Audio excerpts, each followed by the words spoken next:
I had a very interesting discussion with my daughter. A mini discussion. She asked me and says, "Why do you hate Christmas?" I don't hate Christmas. I don't hate Christmas. Actually, Christmas is African. It started here in Africa. Christmas started here in Africa.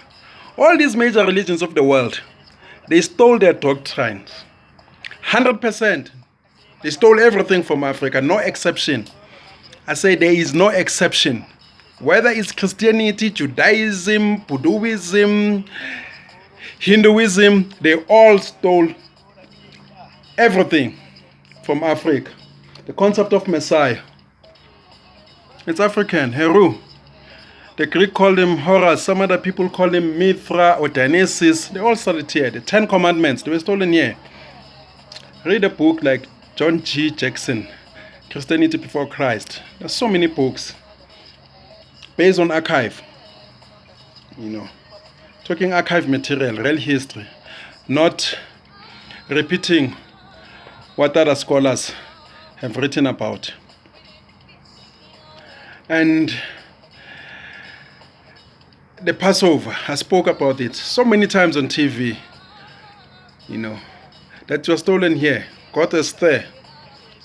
Stolen here. But that's a story for another day. But everything else just stolen here. Especially when it comes to religion, science. Unfortunately, our history has been falsified. So I was merely reiterating that. Sometimes I wish I could speak my home language because this English is a problem. People of the sun, they believe that the sun disappears around the 21st of December and reappears on the 25th. Hence they speak of the rebirth of the sun, S-U-N. It later became S-O-N as these things evolve and change and adapted. But anyway, I also had another interesting discussion where I met one colleague. Actually, he's an old friend. He's a radio presenter and a TV presenter. We talked about so many things, including the independence of the judiciary. So I explained it to her that the independence of the judiciary, it means observing the trias politica concept or rules. Judiciary, parliament or legislature, and the executive. There are three. So, the independence of the judiciary comes from that concept of trias politica, that executive must not interfere, legislature must not interfere with the judiciary. But independence or trias politica, separation of powers, is not absolute. It is not 100% absolute. As we know that the Constitutional Court or the judiciary has an edge or power over these two, executive and legislature. It serves as an overseer, if I may use the term. So judges, they're human beings. They're influenced by their socio-economic and political background. Even myself, if you make me a judge today, I'll be biased to certain things, especially coming from the poor. I'll be sympathetic towards the poor. I will interpret the law. But there'll be some biasness. I'll always lean towards the poor because that's where I come from. That's where I come from. Even if you're dealing with hawkers. I used to be a hawker. I come from the family abantu abathengisayo ama-hawkers, thengisa yonke indawo. Ema-Clip Town, eBhara, ngama-70s, 80 million as a smoke siren, trains, in hostels, everywhere. Akunala singathengisanga khona. So I will be biased, as a judge, even though I will interpret the law. But there's always that room or the gray areas. So now when people talk about the independence of the judiciary, it's independence take into account legislature and executive. But there are certain issues that will influence a judge. You don't know how he grew up. You don't know what he believes in. Some judges are Christians, and that will also influence them, even though they interpret the law or make the law. And I also explained to her that one of the most beautifulest thing, it's when we are admitted. And a judge will say, congratulations, welcome to the noble profession, whether you're an attorney or an advocate, and she will warn you about the malpractices. She'll tell you that, remember, in the process, you'll handle a lot of money, and don't mix the two or confuse the public money and your money. Always, do things accordingly. And she'll also say, you must remember to thank those people who've been with you, people who supported you, be it the loved ones, parents, people who've been with you in this journey, this long journey, and a gruesome journey. And in the process of you become a legal practitioner, you'll make a lot of money, or you may make a lot of money. I don't know now, because a lot of things are changing. I don't know whether lawyers will still make money in the future. There seems to be this element of jealousy creeping in. But anyway, that's a story for another day. The judge will say those words and say, yeah, in the process, you must also spare the thought for those people who can afford your services. That's a call of action or call to action. That's the most beautifulest thing. That's why today, if someone says, please move my application, I jump in, because I want to hear those words. I want to hear those words over and over again. I can never get enough. When the judge says, welcome to the noble profession, please spare the thoughts for those people who can't afford your services. But unfortunately, sometimes what's happening in the courts, it's horrible. It's horrible. They are nice judges, I must say. They are nice judges who will grab you by the hand and you walk the path and you learn. Because all of us, we come in here, we don't know, we're learning. We are students of life. And even if you know, you'll never know 100%.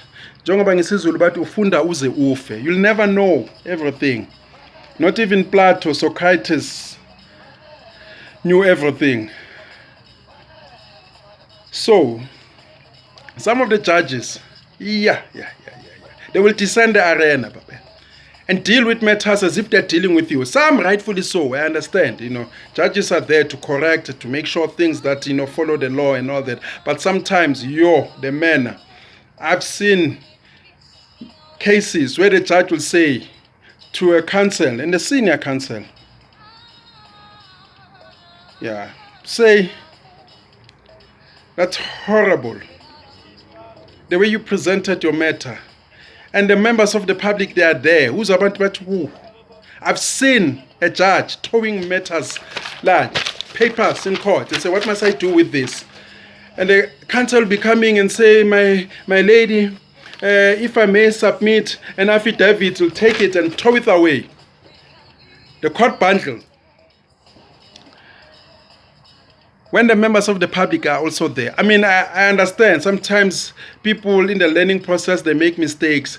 There is no harm in saying, can the two counsels see me in my chambers at whatever time? And then you address them and say, look, I don't want this in my courtroom. But sometimes the judges, the way they deal with the matters, now they also dealt with me. Sometimes your fellow family members are there. People who trust you. He says, members of the public, they entrust, their lives on you. I've seen in Joburg, one lady, Wendy, a scream, Baba. She'll scream from the corridor, you'll hear her screaming, bump into these ladies, young ladies. But is the judge gonna, horrible, Baba. Horror. Bump into other attorneys. They say, judge wapuka today. Wapuka judge. Yeah, some judges wapuka. But dealing away. Ubone now. I remember a matter. It was in the commission where the judge told Lambast, senior counsel, it was not senior then. He says, in my life as a judge, I've never seen such poor cross-examination.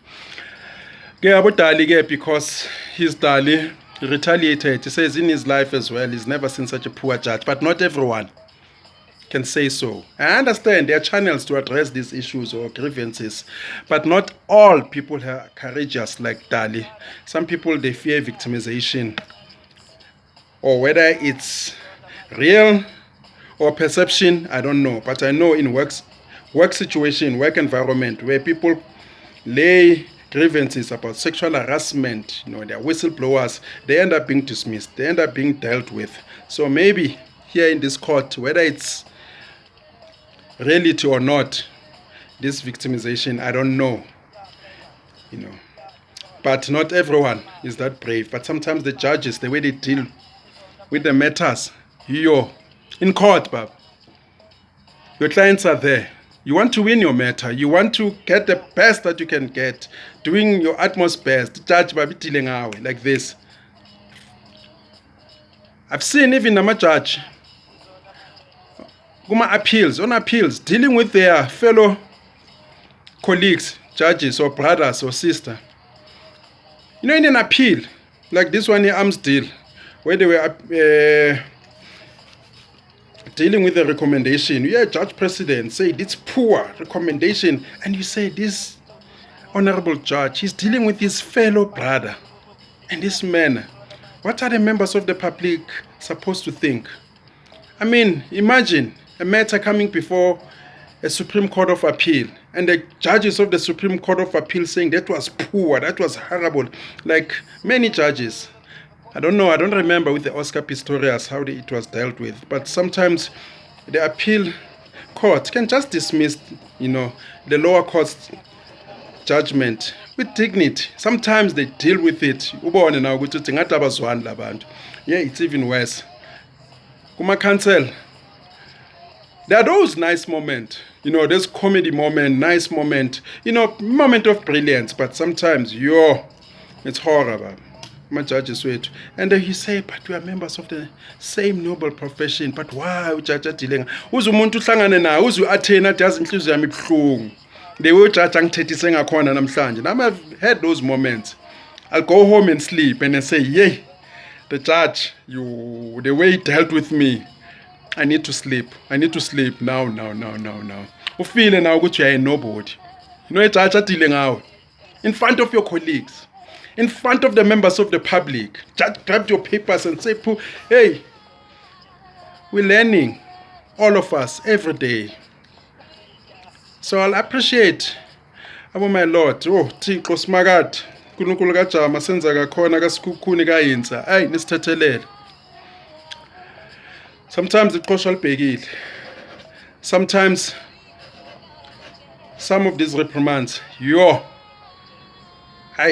they're heavy. They're heavy. You just feel good now, judge udila ngami la. As a person, angazi ukuthi ngimenzeni. Ngihlangana naye kuphi ngoba usually asihlangani.